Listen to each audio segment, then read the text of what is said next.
क्योंकि अब हम अवेयरनेस के स्टेज में धीरे धीरे आ रहे हैं, तो हमें लगा नहीं, हमें गुस्सा नहीं करना है, और हम फटाफट अपना सब कुछ काम छोड़ करके और ईएफटी करने बैठ जाते हैं अगर उस समय पे, तो आपका ये गुस्सा, आपका एंगर सब रिलीज हो जाता है, और आप एक नया कर्मा बचा बनाने से भी बच जाते हैं। और आपको समझ पड़ने लगता है कि अब हमको आगे क्या स्टेप लेना है। ईएफटी से तो मुझे बहुत फायदा हो। आपने प्रैक्टिस करके अभी क्या फील कर रही हैं, कितना रिलैक्स फील कर रही हैं? पहले क्या भारीपन था, अब क्या आप फील कर रही हैं? क्योंकि ये इंटरनल चेंजेस है। क्योंकि ईएफटी करने से पहले ऐसा लगता था जैसे कि मतलब एक ऐसा लगता था जैसे हम कुछ कर ही नहीं पाएंगे, करना चाहते हैं जैसे हम किसी अपने बॉडी पार्ट को सही करना चाहते हैं, या हम अपने एंगर की सिचुएशन को कंट्रोल करना चाहते हैं कि इतना एंगर मुझे क्यों आता है। हाँ, अगर इतना एंगर आएगा तो मैं कैसे चीजों को अपने कंट्रोल में कर पाऊंगी। तो ईएफटी बार बार, जैसे ही गुस्सा है, दिन में जितनी बार गुस्सा है आप उतनी बार ईएफटी करने बैठ जाइए, मत काउंट कीजिए या मत कीजिए अलग से बैठ करके उसको। मैंने पिछले 2 दिन से यही किया है कि जितनी बार मुझे गुस्सा आ रहा था, मैं छोटी छोटी बात पे, चाहे बच्चे ना पढ़ रहे हो, चाहे घर में किसी से बहस हो गई हो, आर्ग्यूमेंट हो गए हो, या कोई और परेशानी भी हो आपको, या हेल्थ चैलेंजेस को लेकर के परेशानी है, कोई भी आपको वो इशू आ रहा हो, तो आप तुरंत ईएफटी करने बैठ जाइए। तो उसी पर्टिकुलर इशू को ही पकड़ के और कुछ मत कीजिए, बस ईएफटी कीजिए, उसके बाद पोनो कीजिए अपना, और उसके बाद रिलैक्स फील होने आप लगता है। उसके बाद ना रिलैक्स फील हो जाते हैं, माइंड में एकदम ऐसे पीस आ जाता है कि ऐसा लगता है कि बस हम एकदम काम और कूल हो जाते हैं, और फिर किसी दूसरे काम में मन लगता है। हम किसी दूसरे काम को, सबसे बड़ी मतलब इसकी जो मतलब कहना चाहिए सबसे बड़े इसका अचीवमेंट ये है एफटी का, कि हम फिर उसके बाद एक नई स्थिति में सोच पाते हैं, और फिर हमें अच्छा लगता है। चाहे मैजिक बुक का होमवर्क करने बैठ जाइए, चाहे अपने घर का काम कर लीजिए, चाहे बच्चों के साथ बात कीजिए, किसी के साथ बात करने में भी हमको अच्छा लगता है। नहीं तो पहले हम बच्चों से बात करते थे तो उन पे चिल्ला पड़ते थे, चिल्ला पड़ते थे, उन पे गुस्सा करने लगते थे। फिर ईएफटी करने के बाद थोड़ी देर बाद जब आप डीप ब्रीथिंग करते हैं, ईएफटी के बाद मैंने होपोपोनो किया, फिर डीप ब्रीथिंग की, उसके बाद तो मतलब इतना रिलैक्स माइंड हो जाता है, फिर अच्छा लगता है, आप खुश भी रहते हो, हंसते भी हैं, बच्चों से भी अच्छे से बात करते हैं। और फिर अगर आप अपना दोबारा से यही प्रैक्टिस करने बैठ सकते हैं तो उसके रिजल्ट और भी अच्छे हैं।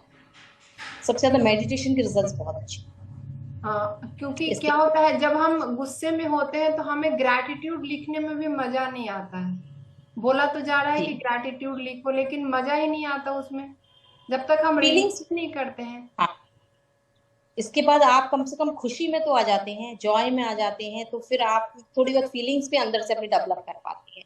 फिर आपको किसी को, जैसे आप है ना पेरेंट्स को सॉरी बोलते हैं अपने को, या अपने रिलेशनशिप में सॉरी किसी को बोलते हैं अगर आप, तो वो फीलिंग भी तो निकल के आनी चाहिए ना।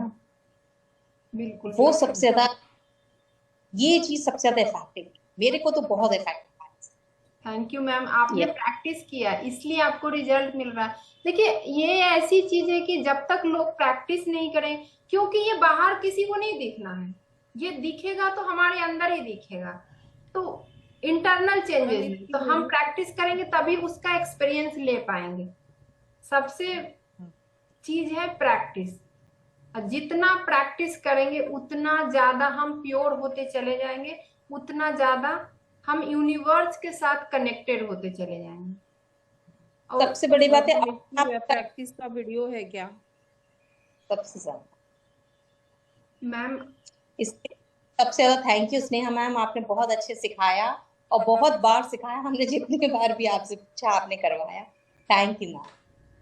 ये बहुत छोटी चीज है बट ये बहुत इफेक्टिव है और बहुत जरूरी है। इसके बिना मुझे लगता नहीं कि आप किसी को माफ कर पाए। आप अपने अंदर का मतलब जो पेन, जैसे कल आशिम ये मैम का, जो कल उसका सेल्फ हीलिंग वाला आपने किया था क्या प्रोग्राम उनका, आश्विन मैम का? नहीं अभी तो मैं नहीं कुछ कर पा रही हूँ। संडे को मैं भेजती हूँ, अभी संडे को 12 to 1 उन्होंने कल सेल्फ हीलिंग की क्लास ली थी, उसमें उन्होंने काफी कुछ बताया था।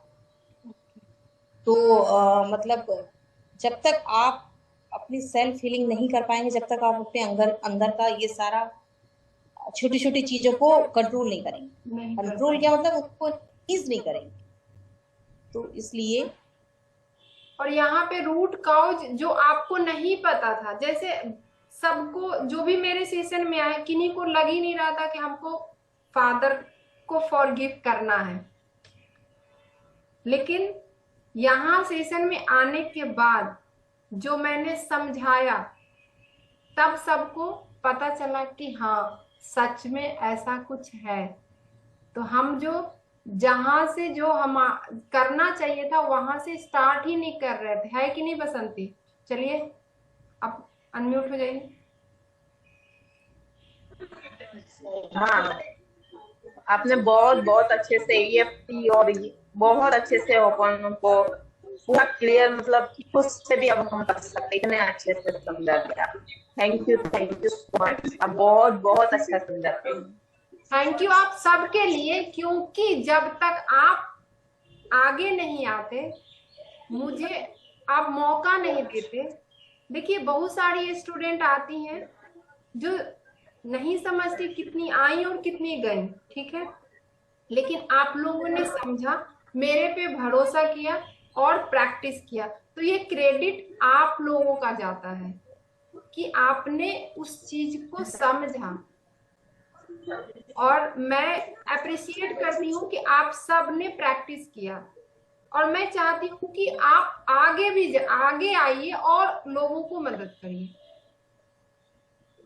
आप सब इतना प्रैक्टिस करिए कि आप इतना एक्सपर्ट हो जाइए। जब तक हम इस मैजिक को स्प्रेड नहीं करेंगे, करना जरूरी है। रोंडा बर्ट ने बोला है मैजिक बुक आप करो, आपको रिजल्ट मिलता है, आप आगे लेके जाओ। उसी तरह से जब आप मैजिक की इम्प्लीमेंट खुद में करना है, उसके बाद फिर दुनिया को सर्विंग के लिए भी जाना है।